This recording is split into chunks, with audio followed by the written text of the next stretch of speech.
Joy is the highest expression of love. Could you talk a little bit about the impact that self-acceptance has on your vibrational experience?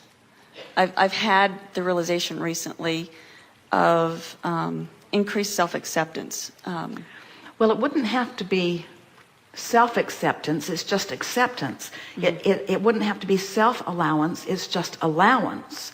But the reason that you're highlighting this in this way is because awareness of self is something that's on people's mind a lot. So it is something that most people use as a reason to not allow alignment with that broader perspective.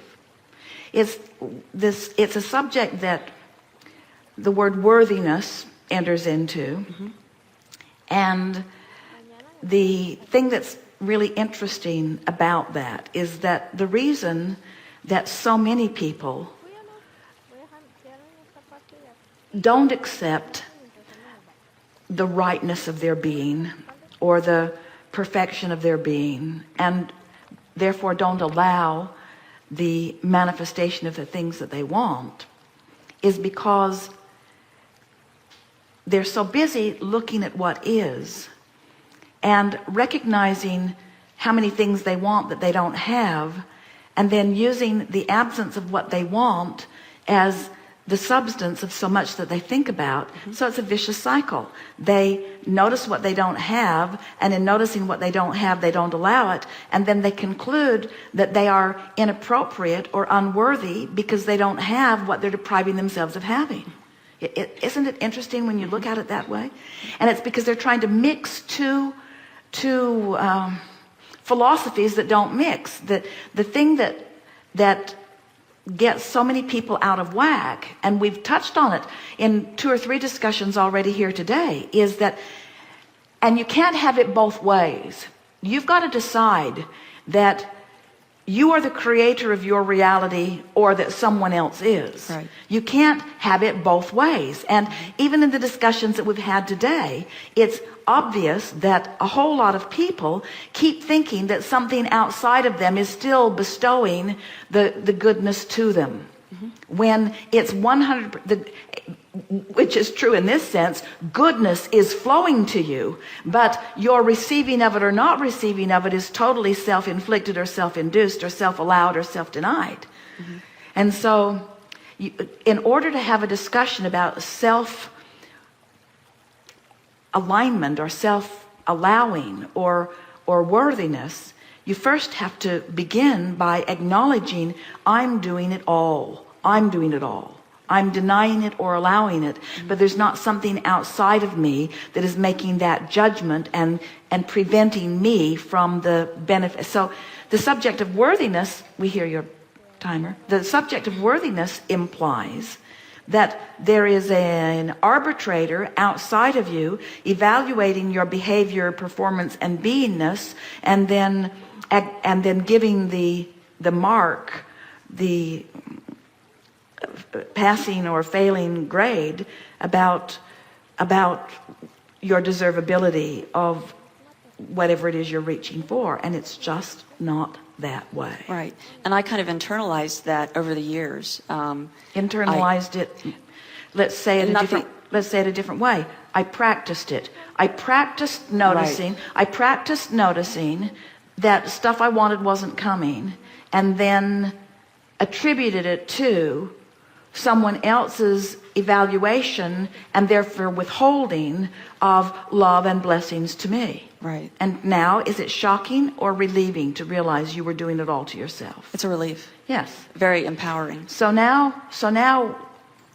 what were the words that you were reaching for that we moved them to worthiness? But what is the self what? Acceptance. Self-acceptance. Without no self-judgment and perfectionism. And so in the easy way of answering it, when you're in the vortex, it's not just acceptance. Self-acceptance sounds like self-tolerance. It sounds like I accept myself as bad as even though I'm bad, I accept it. It's self-love.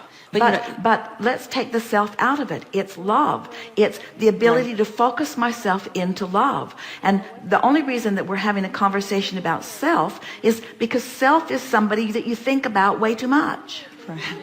Yeah. Well, I was using that as, it was kind of surprising, but that was what was keeping me out of the vortex. Say more. Self. I was being really tough on myself, and I remember talking to you years ago about what's the best way of doing something? You know, what's the best way of getting in the vortex? What's the best way of feeling a connection to, you know, my higher self?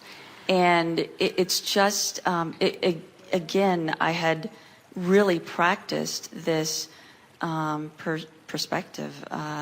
Well, you know what's at the heart of that? When you say what's the best way, what's the best way always implies that there are a bunch of people watching me and everyone else and evaluating who's got the best way or the worst way of doing everything. Right. And that's why we never miss the opportunity to say, let's leave the peanut gallery out of it, because what they think of you is way, way, way not any of your business. And if you could stop trying to see yourself through the eyes of others and let it all be about how it feels, then this would clear up easily. Right. It's like this. So here you are, a perceiver, and this is perception. This is eyes, ears. This is eyes, ears. This is perception. So you're a perceiver. And as you perceive that through the eyes of Source, you adore it. As you perceive that through the eyes of Source, you adore it.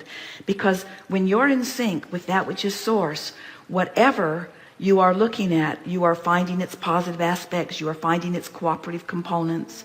You are loving it. So when you are in the vortex, tuned into who you are and turning your attention on yourself, you adore it.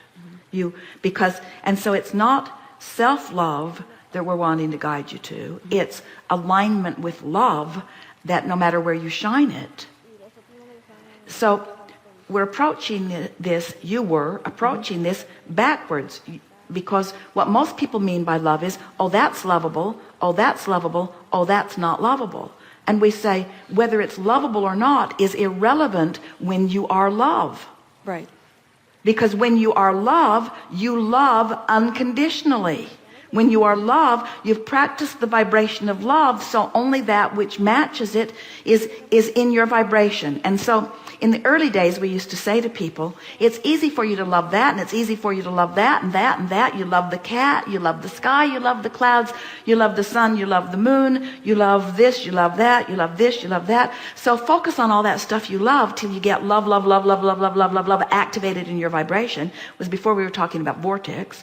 Love, love, love, love, love. And then once you're really, really solid in the vibration of love, then turn it around at yourself. Right. And I think, and there's a pretty good chance you'll love for a minute yourself. I did, and that surprised me. The impact of doing that one thing, having it one really intense time, it's like my my vibrational footprint just grew, and I felt bigger physically, vibrationally. I mean, and so I was really surprised by that, and I thought, well, in that moment. But you see, the thing that we want to say to you is that you weren't permanently changed. You just found a moment when you weren't resisting, and in not resisting and focusing on yourself, you felt love. But what we really want to say to you is, we don't care if you ever love you or not. We just want you to love.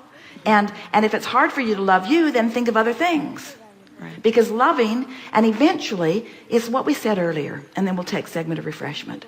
So you've got this person that you know that's just bothered the life right out of you, literally. It just takes you to your knees every time you think of this person. So you don't think of that person because you don't want to be taken to your knees. So you practice thinking about things that feel good, and you feel good, and you think about things that feel good, and you feel good, and you think about things that feel good, until you've practiced yourself in this vibration, and eventually it's not possible for you to think about that person in a way that takes you out of the vortex, because it's just not in your vibrational patterning anymore. So whether it's another person or whether it's you, it's the same process. In other words, just practice love, practice alignment, practice feeling good until that's just your MO. And once that's who you are, then you'll find that not only can you love this and that and this and that and this and that, but you'll find the best in everything. And that's what we call seeing the world through the eyes of Source. Good. Thank you. Good time for a segment of reflection.